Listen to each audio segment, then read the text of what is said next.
మిత్రమా అందరికీ కూడా శుభోదయం అండి. అందరూ బాగుండాలి, అందులో మనం ఉండాలని కోరుకుంటూ మీ కవిత. అందరూ ఎలా ఉన్నారండి? నేనైతే సూపర్గా ఉన్నాను, మీరు కూడా సూపర్ డూపర్గా ఉండాలని అయితే కోరుకుంటున్నాను. ఈరోజు వీడియో ఏంటంటే, గురువారం రోజు పూజనైతే ఫినిష్ అయిపోయింది. ఇప్పుడైతే టైం 10:30 అవుతుంది. ఇంకా పూజ అయిపోయిన తర్వాత అఖిల్కైతే లంచ్ బాక్స్కి ప్రిపరేషన్ స్టార్ట్ చేయాలి. ఇప్పుడు పూజనైతే ఈ విధంగా చేసుకున్నాను. అలంకరణతోనే మనకి ఆ దేవుడి రూమ్ చాలా అందంగా కనిపిస్తుంది కదా. మనం ఏ విధంగానైతే అలంకరణ చేసుకుంటామో భగవంతుని కూడా అలా అలంకరణ చేస్తే కన్నుల విందుగా అనిపిస్తుంది. కాసేపు మనం పూజ అయిపోయాక అలా దేవుడి రూమ్లో కూర్చుంటే మనమే మైమర్చిపోయి మనకున్నటువంటి సంతోషాన్ని, కష్టాన్ని దేవుడితో అలా కాసేపు పంచుకున్నాం అనుకోండి, చాలా హాయిగా అనిపిస్తుంది. మిత్రమా అందరికీ కూడా శుభోదయం అండి. అందరూ బాగుండాలి, అందులో మనం ఉండాలని కోరుకుంటూ మీ కవిత. ఈరోజు అయితే సండే అనమాట. సండే రోజు స్పెషల్ అనే కాకుండా ఈరోజు అయితే October 12 మా హస్బెండ్ బర్త్డే అనమాట. బర్త్డే రోజు స్పెషల్ ఏంటో చూద్దామా. నిన్ననైతే షాపింగ్ వెళ్ళేసి బట్టలు తీసుకొచ్చుకున్నారు, అందరం కలిసి వెళ్ళాము. తర్వాత వచ్చేటప్పుడు డీమార్ట్కి వెళ్ళి సామాన్ తెచ్చుకున్నాము. తర్వాత డిన్నర్ కూడా బయట చేసి వచ్చాము. అప్పుడు వీడియో షూట్ చేసుకుందామని ఆలోచన వచ్చింది నీకు? మా మమ్మీ అడగట్లే సంతోషం అనుకున్నావు కదా. మేము ఫోన్ తీసుకుపోవడం మర్చిపోయాను యాక్చువల్గా. ఇంకా సర్లే మా హస్బెండ్ ఫోన్ తీసుకుందాం అనుకున్నా, వద్దులేని ఊరుకున్నాగే. ఇదిగోండి దాంట్లోకి వేయడానికి కావాల్సిన ఆల్ స్పైసెస్ ఇప్పుడు అఖిల్ వేయడానికి రెడీగా ఉన్నాడు. వేసేసి ఆకాశం అంత దూరం ఉరుకుతుందో దానికోసమైతే నేను మ్యారినేషన్ చేసి పెట్టుకున్నాను. తర్వాత దీంట్లో వేయడానికి కావాల్సినటువంటి మసాలా. ఈ మసాలా ఏంటంటే, దూరం జరుగు ఒక్క నిమిషం, లవంగాలు చిత్తేస్తాయి.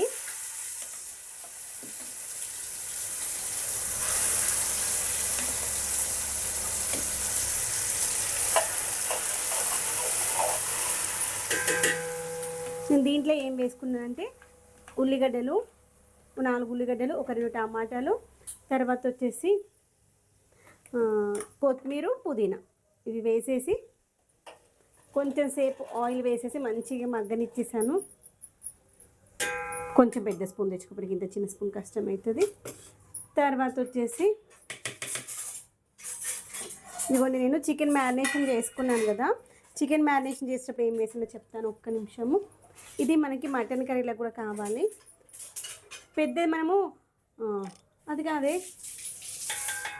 డీప్ ఫ్రై చేసే పెద్దది ఉంటుంది చూడు, మెల్లిగా ఆగమేం లేదు అది. అయితే బిర్యానీ కలపడానికి ఈజీగా ఉంటుంది. ఇదిగోండి ఆల్రెడీ ఆయిల్ వేసేసి అవన్నీ ఇంగ్రీడియంట్స్ వేసేసుకున్నాను. రిమైనింగ్ దాంట్లో నెయ్యి ఫస్ట్ వేస్తే ఏంటంటే, వేస్తే ఒక్క నిమిషం మమ్మీ డ్రెస్ దూర్ చేసుకో పచ్చిగా ఉన్నప్పుడు. ఈ నెయ్యి మన తోటలో అని చెప్తామని వచ్చిన, మనం ఇంట్లో తయారు చేసుకునేటువంటి నెయ్యి అనమాట. అది అన్ని తోటలో అని చెప్పేయడం అలవాటైపోయి తోటలోకి వెళ్ళి నెయ్యి కూడా వచ్చింది అన్నట్టు చెప్పేసి. ఇత్తడి గిన్నెలు చూడండి ఎంత మంచిగా మెరిసిపోతున్నాయి, తల బంగారం లాగా. బంగారం కూడా ఇంత మెరిసిపోదేమో చూడను. ఇదిగోండి ఇత్తడి గిన్నెలు, వావ్ మెరిసిపోతున్న ఇత్తడి గిన్నెలు. ఇంతకుముందు మంచిగా ఒక 2 నిమిషాలు వదిలేసి దీంట్లో ఉన్నటువంటి వాటర్ కంటెంట్ ఉంటుంది కదా, అది ఎవాపరేట్ అయ్యేంతవరకు ఉంచుదాము. ఆ మూత తీద్దాము. అన్నం కూడా పెట్టేసుకున్నాను. దీంట్లో సాల్ట్ బాక్స్ ఓపెన్ చేయను, సాల్ట్ వేసుకుందాము. ఆ పాత ఫోన్ అటు సైడ్ పెట్టేసేవా, ఇంత ఫోన్ మీద ఏమైనా పడిగినా. ఇదిగోండి ఈ కొత్త కొన్న ఫోను ఓన్లీ వీడియో పర్పస్ అంటే వాడుకుంటున్నాము. Vivo V60. ఇంకా స్పూన్ నిండివి దాంట్లో రైస్లో వేయ, ఇంత బిర్యానీలు వేసినామనుకో. మూత పెట్టేసి సూపర్గా వస్తుంది వీడియో క్లారిటీ కదా. ముందు ఇంతకు ఇట్లా పెడితే డల్గా కనిపిస్తుంది కదా. ఇప్పుడు చూడు, ఇప్పుడు దీంట్లో మనము ఉప్పు కారము, అల్లం వెల్లిగడ్డ పేస్టు, కొంచెం అల్లం వెల్లిగడ్డ తీసి వేసేనాను. దీంట్లో ఇంకేమో వేయాలో ఆలోచిస్తాను. ఉప్పు కారము అల్లం వెల్లిగడ్డ పేస్టు, గరం మసాలా. ఆల్రెడీ దీంట్లో చాలా వేసాను, అందుకే తాలింపులో ఫ్రెష్గా వేసుకుంటే బాగుంటుంది అనేసి. ఇగో ఊరంతా పోద్ది, ఇది ఉన్నది కొంచెమే కదా, గంతే. ఓకేనా, ఎక్కువ గీకినామనుకో దీనిపైన ఉన్నటువంటి ఈ యొక్క వైట్ కోటింగ్ ఉంది చూడ, పోతుంది. అది లెడ్ అనమాట. లెడ్ కాదు, సారీ, టిన్ కోటింగ్ అనమాట. అసలు ఈ మధ్యలో లెడ్ కోటింగ్ కూడా ఇస్తున్నారంటే, కానీ లెడ్ మన ఆరోగ్యానికి అస్సలు మంచిది కాదు. టిన్ కోటింగ్ చాలా మంచిది. లెడ్ లెడ్ లెడ్ ఫామ్లో ఏంటి పీబీ, ఓన్లీ లెడ్. క్లోరైడ్ అంటే అది వేరేది, లెడ్ అంటే ఒక మెటల్. లెడ్ అంటే పీబీ, పీడీ. ఇంకా మనం మ్యారినేషన్ చేసుకుంది వేసేసుకుందాం. అదే లెడ్ అంటే పీడీ. లెగ్ పీసెస్ ఒక 2 వేస్తాను. ఓకేనా, దీంట్లో ఏం వేసానంటే మ్యారినేషన్ చేసేటప్పుడు ఉప్పు, కారము, అల్లం వెల్లిగడ్డ పేస్టు, ధనియా పౌడరు, తర్వాత వచ్చేసి గరం మసాలా, పసుపు. ఏం అవసరం లేదు, నేను ఇట్లా ఫోన్ పట్టుకుని నేను వేస్తాను.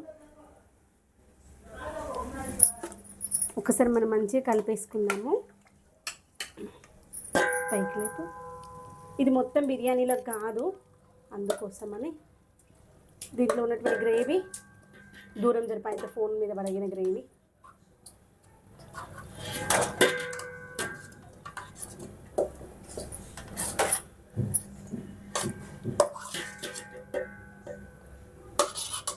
ఇంత చాలు బిర్యానీలోకి, ఎందుకంటే ఒకేసారి అంతా మ్యారినేషన్ చేసి పెట్టేసుకున్నాను అనమాట, మనకు ఈజీగా ఉంటుంది అనేసి.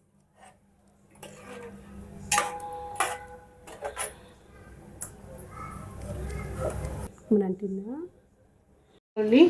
మనం రైస్ పర్సెంట్ కుక్ చేసుకోవాలి. ఇక్కడ రైస్ కూడా అయితే ఉంది, మూత పెట్టేసుకుందాం. దాంట్లో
ఇదిగోండి, ఇక్కడ మనకైతే ఒక 50% వరకు అయితే కుక్ అయింది.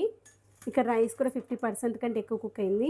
ఇప్పుడు మనం దీన్ని ఈ యొక్క రైస్లోకి వెళ్ళి వాటర్లో నుండి తీసేసి రైస్ని వాటర్ అంతా తీసేద్దాము, ఎందుకంటే దీంట్లో ఆల్రెడీ వాటర్ కంటెంట్ ఉంది కదా.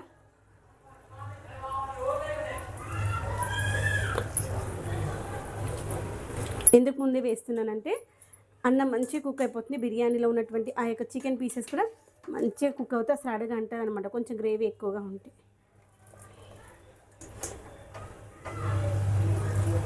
స్టవ్ అయితే బంద్ చేసేసాను. ఈజీ అనమాట బిర్యానీ చేయడం, రాని వాళ్ళు కూడా ఈజీగా బిర్యానీ చేసుకోవచ్చు. అన్నం చూపిస్తాను మీకు, ఇదిగోండి, మనకు 50% వరకు కుక్ అయింది అంతే, 50 to 60.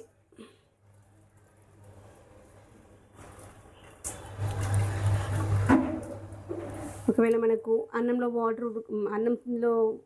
వాటర్ తక్కువైంది అనుకుంటే బిర్యానీ కోసం వండినటువంటి ఒక రైస్ ఉంది కదా, ఈ రైస్ వాటర్ వేసుకోవచ్చు. బాస్మతి రైస్ తీగ వాటర్ బాగుంటుంది.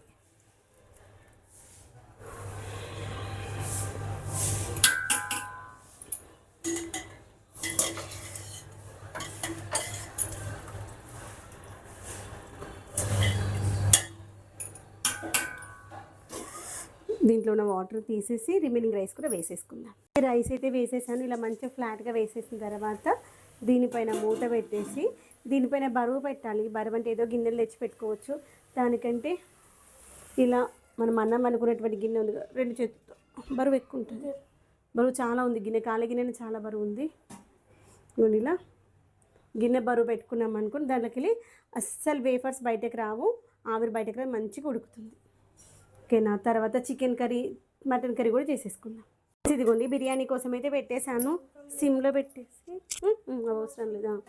ఇదిగోండి దీంట్లో కర్రీ కోసం అనమాట, దాన్ని ఏమంటారు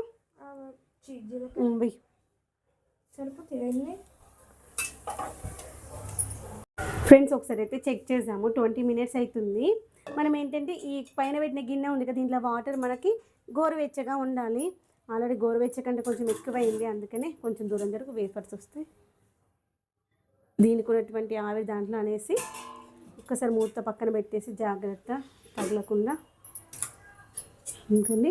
ఇలా వెడల్పుగా ఉన్నటువంటి స్పూన్తో ఒక్కసారి అనేస్తే ఇంకా కొంచెం చూసాము. ఒకసారి ముక్కు ఉడికిందేమో చెక్ చేసి, ముక్కు ఉడికితే బంద్ చేద్దాము.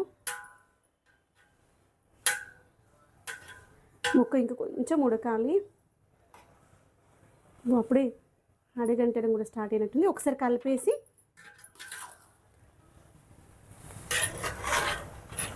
ఒక 2-3 మినిట్స్ ఉంచేసుకుందాం. అప్పుడు ఈ మసాలా అంతా బిర్యానీకి బట్టి సూపర్గా ఉంటుంది. ఒక 2-3 నిమిషాలు ఉంచితే చాలు.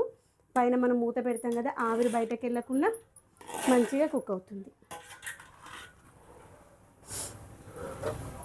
దీన్ని బంద్ చేసాక 5-10 మినిట్స్ తర్వాతనే కలపవచ్చు. ఇలా కలిపేసి మూత పెట్టుకున్నాం అనుకోండి, తినేటప్పుడు ఇంకా మనకి ఒకవేళ మనం ఉన్నా లేకపోయినా ఎవరు పెట్టుకుని తిన్నా ఈజీగా ఉంటుంది. అందుకోసం అయితే నేను కలిపేసి పెట్టేస్తాను అనమాట. మసాలా అంతా రైస్కి పట్టేలాగా కలిపేసుకుందాము. కొన్ని రైస్లు విడిపోతూ ఉంటాయి, కొన్ని రైస్లు ఏమో మంచిగా వస్తాయి. ఈ రైస్ ఎందుకు అన్నము ఊడిపోతుంది, అలానే ఉండట్లేదు, ఇచ్చుకుపోయినట్టుగా అవుతుంది. అంతకుముందు తీసుకొచ్చిన రైస్ బాగుండే, చూడండి అడగంట కూడా స్టార్ట్ అయినట్టుంది. ఒక్కసారి చెక్ చేద్దాము. అన్నం ఇంతకుముందు ఎలా ఉందో సేమ్ అలానే ఉంది. ఇంకా స్టవ్ బంద్ చేద్దాం. ఫోటో తీవా, ఒక్క నిమిషం.